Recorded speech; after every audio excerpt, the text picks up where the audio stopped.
Red light, green light, cap.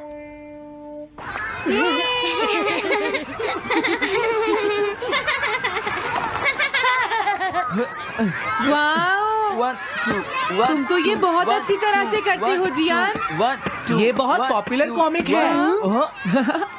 मैंने ये comic आज ही खरीदी है दोस्तों। ये कह क्या रहा है?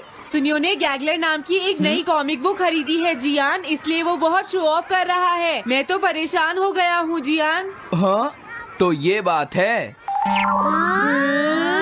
यकीन नहीं होता। सही कहा। जिस दिन ये कॉमिक बुक मार्केट में आई थी मैं उसी दिन इसे खरीदने गया था, लेकिन ये खत्म हो चुकी थी। लेकिन सुनियो, तुम इसे कहाँ से लाए? बात ये है दोस्तों, बुक स्टोर का मालिक हमेशा मेरे लिए एक कॉमिक बुक बचा कर रखता है, क्योंकि मैं उसका एक रेगुलर कस्टमर हूँ। इसलिए आज मुझे ये कॉमिक आसानी से मिल गई। अरे वाह, जरा मुझे दिखाना। मुझे भी, मुझे भी। अगर तुम इसे पढ़ना चाहते हो तो जाकर खरीद लो। हाँ? ये बुक तो इंटरेस्टिंग है, इसे मैं ले जा रहा हूँ। हाँ, मैंने ये अभी तक नहीं पढ़ी है। अगर नहीं पढ़ी है तो बाद में पढ़ लेना सुनियो, ठीक है? नहीं, मुझे मेरी बुक वापस करो। छुट्टी होने के बाद ले लेना, तब तक मैं इसे पढ़ लूंगा, ठीक है? लेकिन अगर टीचर ने तुम्हें पकड़ लिया तो क्या होगा जियान? सुनियो, क्या तुम्हें ऐसा लगता है कि कोई मुझे पकड़ सकता है? चलता हूँ। हाँ, रुक जाओ, मेरी बात सुनो जियान, मैंने ये कॉमिक आज ही खरीदी है। चुप हो जाओ, वरना ये वापस नहीं मिलेगी। जब उसने पीछे मुड़कर देखा तो बहुत सारे लोग उसका पीछा कर रहे थे। उन्हें देखकर वो घबरा गया और फिर वो तेज भागने लगा और भागते भागते वो जंगल में पहुंच गया। लेकिन तब तक रात हो चुकी थी। उसे बहुत डर लगने लगा। ठीक है Shizuka. Nobita, Nobita. Yes sir. Shizuka ने जो कुछ भी पढ़ा है मुझे उसका जिस्ट बताओ जल्दी से। हाँ, जिस्ट का क्या मतलब है सर? इसका मतलब है सिनोप्सिस। क्या? सिनॉप्सिस मैं अभी बताता हूँ सर। अब बताओ नोबिता, क्या तुम सुन नहीं रहे थे? नहीं सर। जब कोई पढ़ रहा होता है तो तुम्हें उसको ध्यान से सुनना चाहिए नोबिता। I am sorry. अब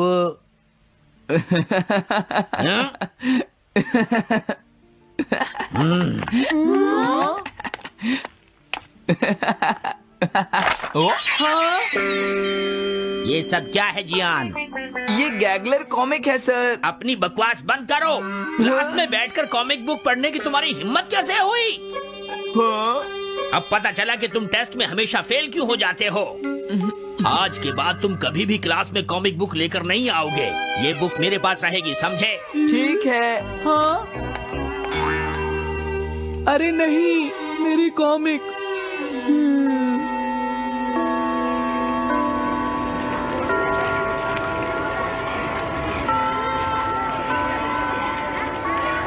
क्या सच में? ये बहुत ही इंटरेस्टिंग है शिजुका। रुक जाओ जियान। हाँ? ये बताओ अब हम क्या करेंगे? किस बारे में? मेरी कॉमिक बुक जियान, जो टीचर ने ले ली है। अरे इसमें मैं क्या कर सकता हूँ? तुम्हारा मतलब क्या है? मैंने अभी तक वो पढ़ी भी नहीं है। उसे एक सपना समझकर भूल जाओ सुनियो, आखिर वो एक कॉमिक ही तो थी। क्या कहा तुमने? क्या तुम्हें ये पता है जियान, मैंने वो कॉमिक बुक कितनी मुश्किल से खरीदी थी। मेरी पॉकेट मनी के सारे पैसे खर्च हो गए हैं जियान। तुम्हें क्या हो गया है सुनियो? तुम एक कॉमिक बुक के लिए इतना शोर क्यों मचा रहे हो? भाग जाओ यहाँ से। हाँ? तो ठीक है जियान, मेरे पास तुम्हारा वो टेस्ट पेपर है जिसमें तुम्हें 0 मिला था। वो मैं तुम्हारी मॉम को दिखा दूंगा। अरे रुक जाओ, मेरी बात तो सुन लो।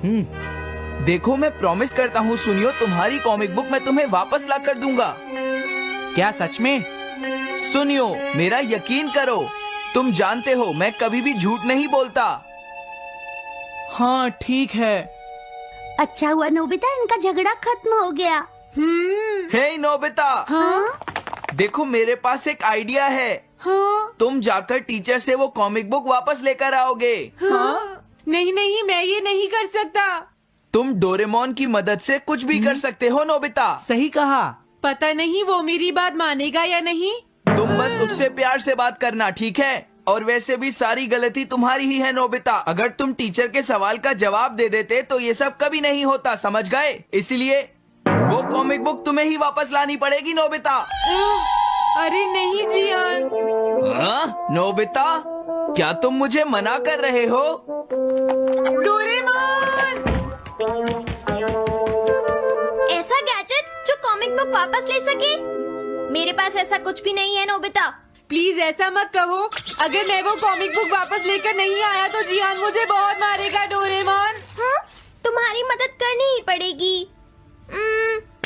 Red light green light cap. ये क्या है? तुम्हें एक ऐसा गैजेट चाहिए था ना जो तुम्हारी मदद करे। हाँ? अब तुम मेरी बात ध्यान से सुनो नोबिता। इस कैप को पहनने के बाद अगर तुम किसी के पास जाओगे तो वो तुम्हें देख नहीं पाएगा। कुछ समझे नोबिता? सिर्फ इसे पहनने से? नहीं नोबिता, तुम्हें उसके पीछे चुपके से पहुंचना है और जैसे ही वो तुम्हारी तरफ मुड़े तुम्हें रुक जाना है। फिर वो तुम्हें नहीं देख पाएगा नोबिता। ये तो कॉम्प्लिकेटेड है। चलो इसे ट्राई करें। तुम दीवार की तरफ मुंह करके खड़े हो जाओ। इस तरह? अब थोड़ी देर बाद तुम्हें मेरी तरफ मुड़ना है नोबिता। तुम्हारी तरफ मुड़ूं? हाँ। हाँ? अरे हाँ हाँ हाँ हाँ, ये क्या? डोरेमोन तो गायब हो गया। हाँ? तुम कहाँ हो डोरेमोन? तुम मुझे मार क्यों रहे हो डोरेमोन? हाँ? कहाँ हो तुम? अब सामने भी आओ। हाँ, तुम यहीं पर थे डोरेमोन। हाँ, लेकिन ये आसान नहीं है। अगर तुम हिलोगे तो पकड़े जाओगे। हाँ? इसकी मदद से तुम टीचर से कॉमिक बुक वापस ला सकते हो। डोरेमोन कहता है कि ये बहुत आसान है, लेकिन क्या ये काम करेगा? अभी सर कहाँ पर होंगे? अंदर देखता हूँ। हाँ? नोबिता, तुम यहाँ पर क्या कर रहे हो? हाँ, नहीं कुछ नहीं सर। भागो! अगर पास जाने से पहले ही उन्होंने मुझे पकड़ लिया तो? अरे नहीं, ये ठीक नहीं रहेगा। हाँ? हाँ? हाँ? ये कैनरी यहाँ क्या कर रही है? जरूर ये शिजुका की होगी। पीको, तुम कहाँ हो? Pico, pico. हाँ, नोबिता तुम? तुम्हारी कैनरी उड़ गई है ना? लेकिन तुम्हें कैसे पता चला? वो उस ट्री के ऊपर है। हाँ? ये सब मॉम की वजह से हुआ है नोबिता। आज उन्होंने इसके पिंजरे का दरवाजा खुला छोड़ दिया। ये तो बहुत ऊपर है नोबिता। अब मैं इसे कैसे पकड़ूंगी? तुम उसकी चिंता मत करो। ये लो, इसे यूज करना आसान है। क्या सच में? इस कैप को पहनकर तुम्हें चुपचाप उसके पीछे जाना है। अगर कैनरी तुम्हारी तरफ मुड़े तो तुम बिल्कुल मत हिलना, फिर वो तुम्हें नहीं देख पाएगी शिजुका। ठीक है, मैं कोशिश करती हूँ।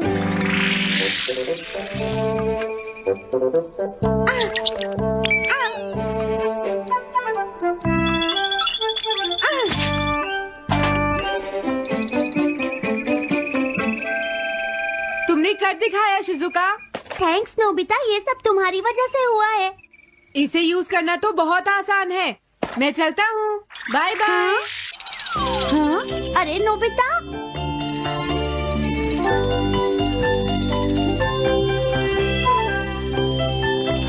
हाँ? अरे सर तो घर जा रहे हैं, लेकिन कॉमिक बुक कहाँ है? हाँ? हाँ वो रही। मुझे जल्दी कुछ करना होगा।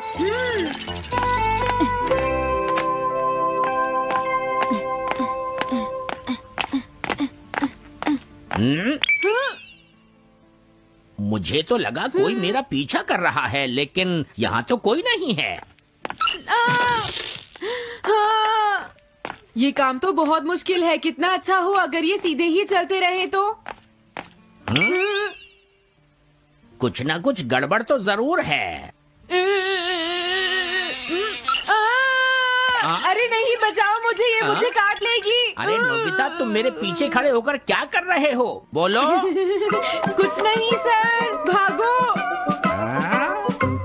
मैं हूँ जियान, मैं हूँ बड़ा ताकतवर, मेरा गला है जियान? बहुत सुरी। ओ, कहाँ जा रहे हो? अरे सर आप यहाँ? मैं ये कॉमिक बुक तुम्हें वापस दे दूंगा। क्या सच में सर? याहू! मैं ये कॉमिक बुक तुम्हें वापस तो जरूर दे दूंगा, लेकिन पहले मैं तुम्हारी मॉम से मिलूंगा जियान, समझे? क्या मेरी मॉम से? ये ठीक नहीं है सर। क्या मतलब है तुम्हारा? देखो, अगर तुम ये कॉमिक बुक स्कूल में लेकर नहीं आते तो कुछ भी नहीं होता जियान। लेकिन ये मेरी नहीं है सर। ये सच है कि मैं इसे पढ़ रहा था, लेकिन स्कूल में इसे सुनियो लाया था। क्या कहा तुमने? सुनियो लाया था? हाँ सच में सर, ये सब सुनियो की वजह से ही हुआ है। अरे ये तो अच्छा नहीं हुआ, मुझे जाकर सुनियो को बता देना चाहिए। हाँ, क्या सच में नोबिता? हाँ, वो सीधे तुम्हारे घर आ रहे हैं सुनियो। जियान ने ऐसा किया। अब मैं उसे नहीं छोड़ूंगा नोबिता। सच में? हाँ, मुझे बहुत गुस्सा आ रहा है नोबिता। अब जियान नहीं बचेगा। ओके, हाँ? मैं इसमें तुम्हारी मदद करूँगा सुनियो। ये लो। सुनो, इसे ऐसे यूज करना है। ठीक है, मैं समझ गया नोबिता। जल्दी करना सुनियो, वरना सर तुम्हारे घर पहुंच जाएंगे। तुम चिंता मत करो।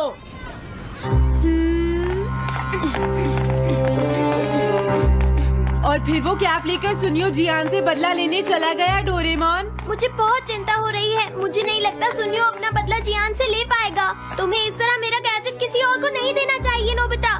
दोबारा ऐसा नहीं होगा। लेकिन सर, मेरा सुनियो ऐसा कभी नहीं कर सकता। मैं उसे जानती हूँ। लगता है सुनियो लेट हो गया। बिल्कुल नहीं। हाँ?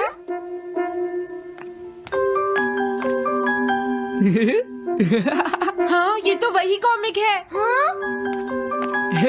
तुम्हें पता है नोबिता, मैंने वो कॉमिक बुक बदल दी है। तुमने कॉमिक बदल दी? इस कॉमिक से ये साबित हो जाएगा। मुझे यकीन नहीं होता। हाँ? हाँ? हाँ? अरे, ये टेस्ट पेपर तो जियान का है, जिसमें उसे 0 मिला है। ये देखिए सर, इस बुक पर नाम लिखा हुआ है। इसका मतलब ये बुक जियान की है, मेरे सुनियो की नहीं है। क्या कहा? जियान? आप मुझे माफ कर दीजिए, मुझसे गलती हो गई। ओके, कोई बात नहीं। तो ये सब जियान ने किया है, मैं उसे छोड़ूंगा नहीं।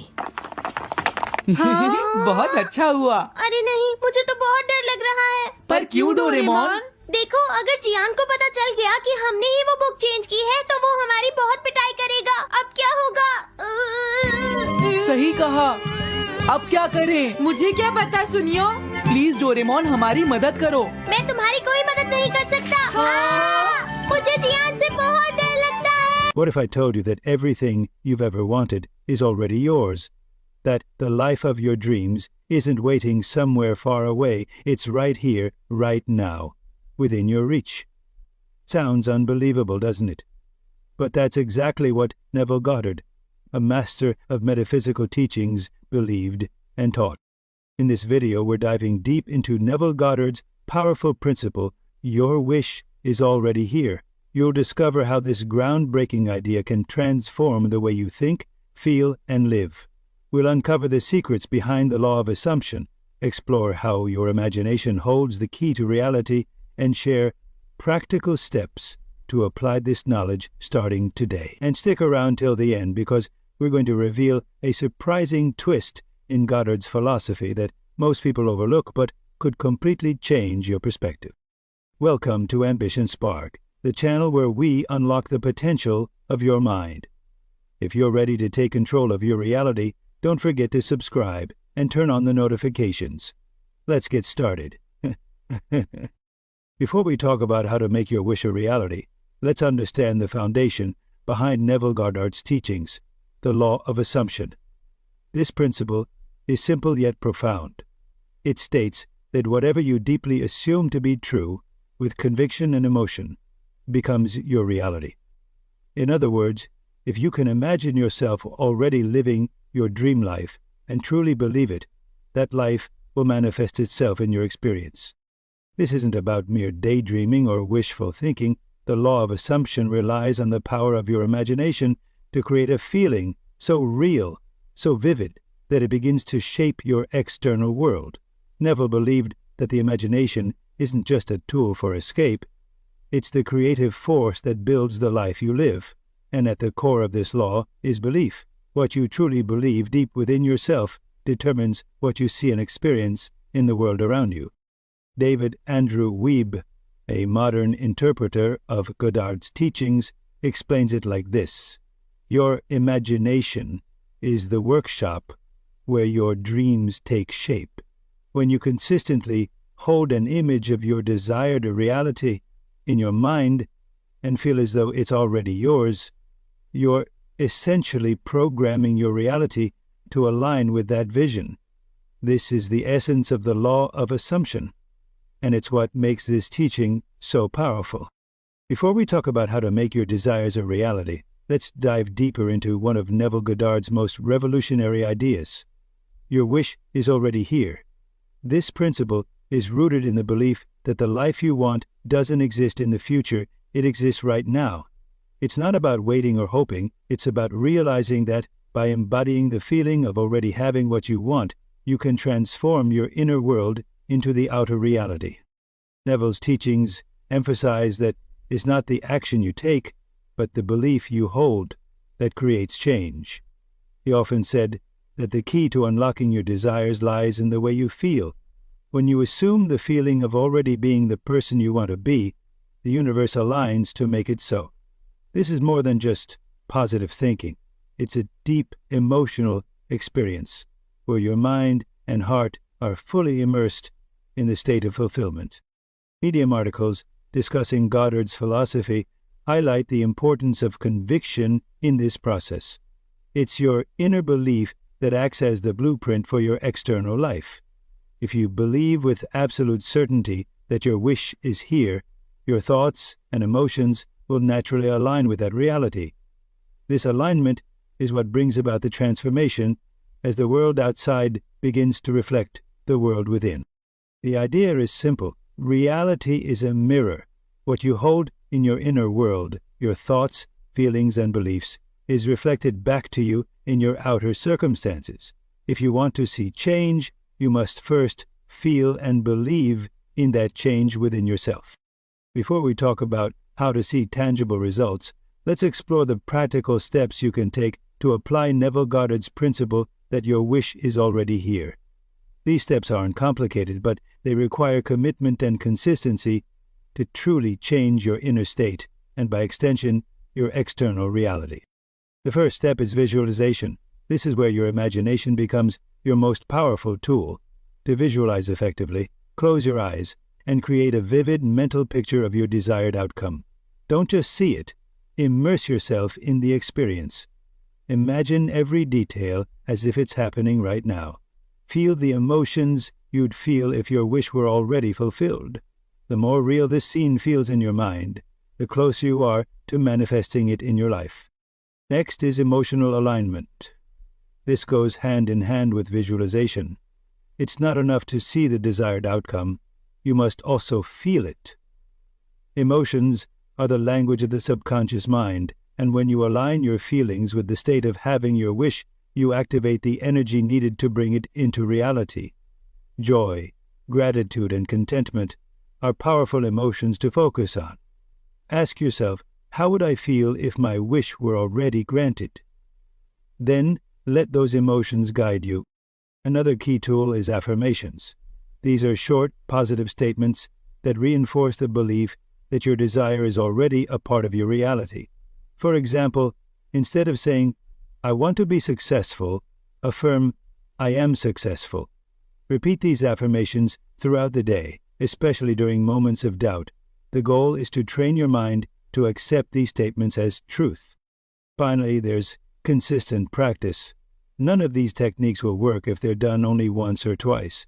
Manifestation is a process that requires daily effort.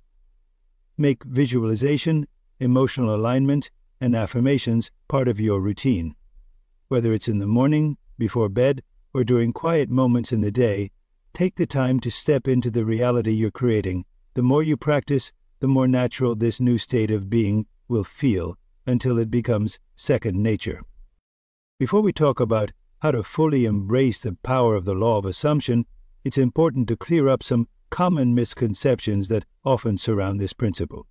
One of the biggest misunderstandings is the idea that simply wishing for something is enough to make it happen. While it might be tempting to think that a casual desire can lead to transformation, Neville Goddard's teachings go much deeper than that. The law of assumption isn't about wishing or hoping, it's about believing.